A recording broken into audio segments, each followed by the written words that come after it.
enjeux en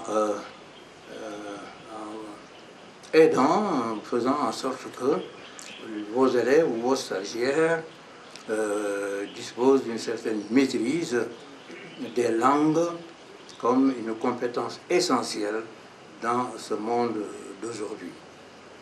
Je voudrais ici, Madame, vous dire que tout à l'heure, je vous ai laissé un mot d'ailleurs, en venant, je me dis, mais tiens, je vais demander à Madame Si, je vais lui transférer mes problèmes, il y en a plusieurs. Le premier problème, c'est que dans nos ministères, nous n'avons pas de traducteurs en anglais. Quelques ministères ont des traducteurs. Alors que cela devrait être systématique dans chaque ministère d'avoir un traducteur en anglais. Un traducteur de texte. Et dans chaque ministère, il devrait y avoir un interprète. Il ne faut pas que le ministre recevant, si d'aventure le ministre ne parle pas anglais, ils sont nombreux à parler anglais. D'ailleurs, même si ce n'était pas vrai, empressez-vous d'apprendre l'anglais pour ne pas me faire mentir. Alors, le ministre, trouvez-moi quelqu'un pour venir interpréter. Alors, je voudrais qu'il y ait vous les appelez des assistants, des collaborateurs, des attachés de ministère, fixes. C'est-à-dire que le ministre, si le ministre vient, il les trouve là, s'il part, il les laisse là. Ils sont attachés là, comme les murs. Alors, dans le domaine de la traduction des textes anglais, des lettres qu'on reçoit, et inversement, je sais bien que ce n'est pas la même chose. C'est très difficile de partir du français vers l'anglais, il faut posséder l'anglais. De l'anglais au français, il y a l'imagination qui joue beaucoup. Je voudrais vous dire, vous raconter une chose, que quand je passais le bac, mon épreuve d'anglais, j'ai eu une très bonne note. Mais vraiment, après, je me suis dit, j'ai aussi fait le reproche parce que le texte décrivait un véhicule qui marchait sous la pluie et à un moment donné a été bloqué. Voilà, c'était ça l'histoire. Alors, il y avait des mots comme le pare-brise, comme les essuie-glaces, comme le marque, etc., que je n'ai jamais su.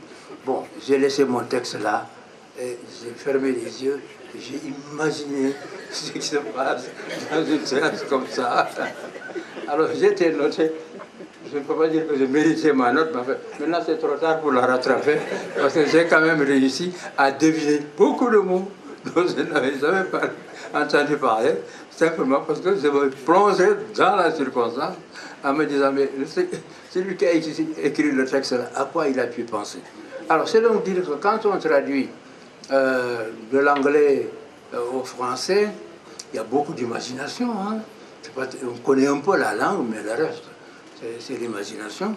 Alors que quand on traduit le français en anglais, absolument,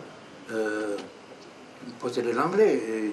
J'ai fait beaucoup les institutions, certaines institutions internationales dans lesquelles, pour traduire par exemple en anglais, il faut que l'anglais soit une langue maternelle.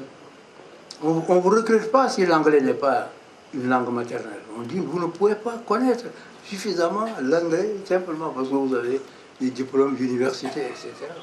Je suppose que maintenant ça a changé parce qu'à l'époque on n'avait pas des laboratoires aussi perfectionnés, des méthodes aussi perfectionnées d'enseigner l'anglais. Mais c'est pour vous dire que le passage d'une des langues à l'autre n'était pas une chose facile. J'ai pensé donc à cette formation. Mais il y a un problème beaucoup plus important. Nous avons essayé depuis... Regarde le président du Sénat ici, qui fut président de l'Assemblée nationale. Je sais bien que ce que je vous dis, c'est un peu différent de l'anglais et du français. Depuis Senghor, nous cherchons à introduire la traduction simultanée à l'Assemblée nationale. On n'a jamais pu le faire, jamais, depuis Senghor. J'étais député quand même à l'époque de Senghor. Jamais.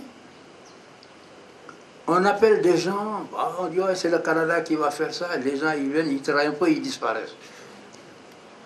Moi je me demande quel est ce problème impossible qui fait que ça ne peut pas. Alors moi je voudrais vous confier cette tâche qui consiste à quoi?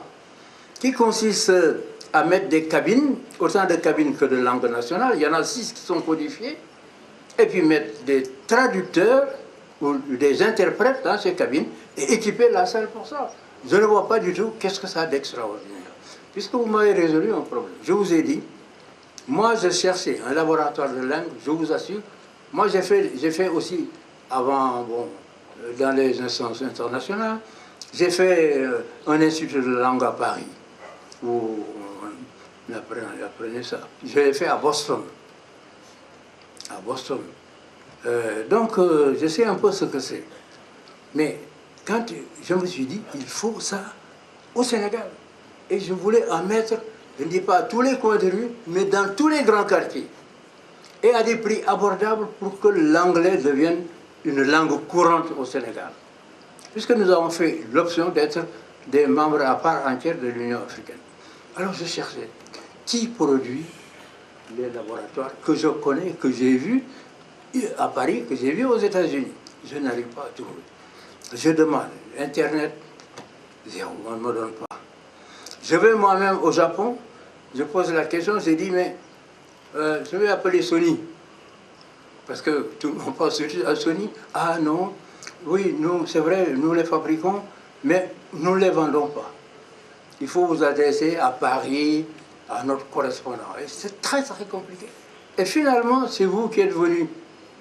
Après avoir installé votre laboratoire, je vous ai demandé, vous m'avez dit, c'est vrai, moi, vous avez acheté, j'ai acheté mes labos en Norvège. Pourtant, on aurait pensé que les Japonais, c'est certainement les plus aptes à faire ces choses-là, mais en Norvège, de sorte que vous m'avez résolu ce problème, je vais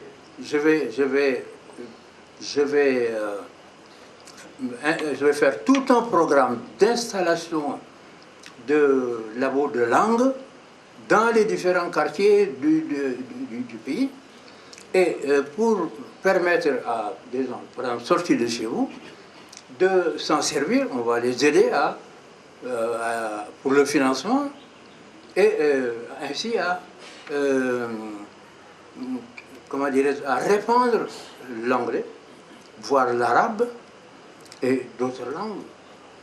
Donc c'est une industrie qu'on peut installer.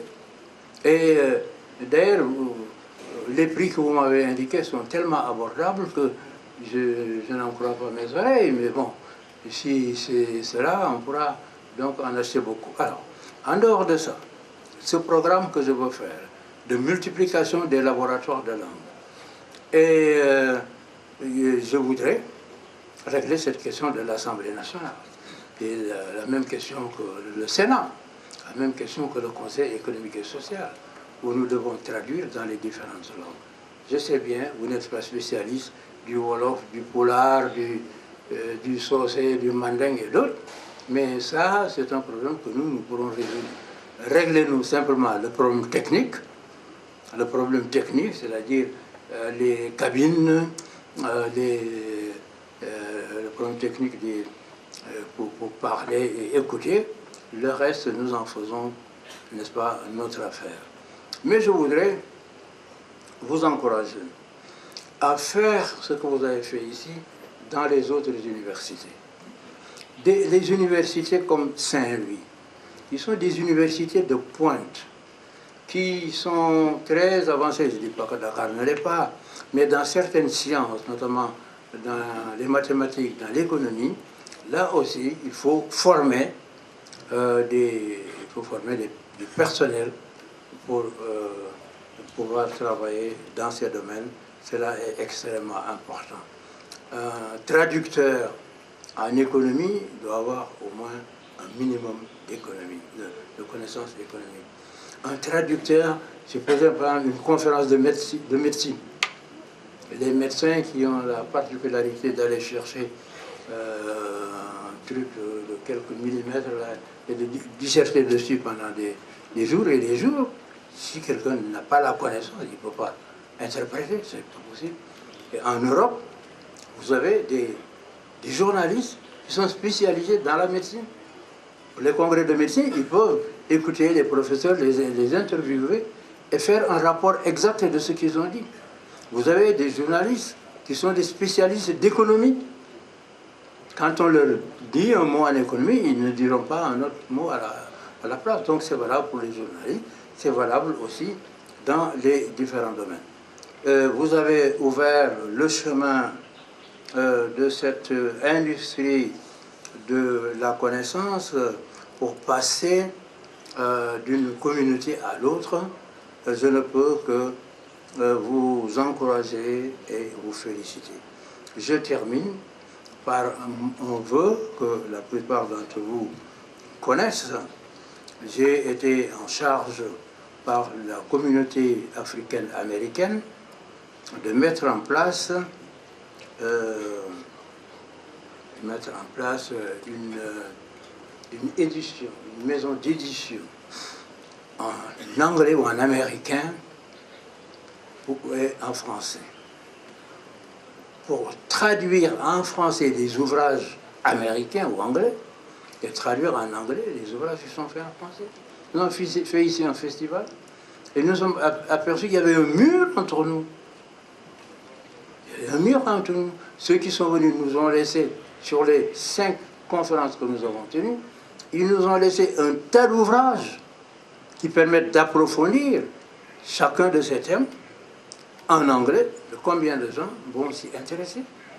Même pas les chercheurs. Il y a des chercheurs qui connaissent bien ces domaines-là, mais qui ne peuvent pas lire directement l'anglais. Par conséquent, vous avez ouvert un chantier qui est tout à fait immense, qui est au-delà des moyens d'un privé, mais en tout cas, je suis votre partenaire pour vous épauler, pour vous accompagner dans ce grand dessein qui va faire donc du Sénégal un partenaire à part entière de la Grande Afrique, de l'Union africaine, multilingue et au minimum parfaitement bilingue. Je vous remercie.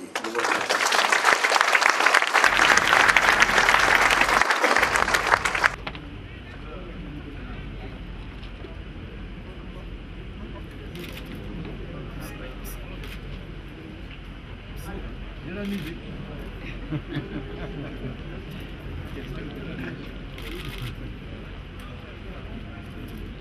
C'est un cours de musique de l'école William Ponty. J'ai fait cette école et j'ai fait de la musique là-bas avec ce professeur de musique. En tout cas, il est Madame Bousquet. C'est incroyable, c'est un document extraordinaire. En tout cas, merci infiniment.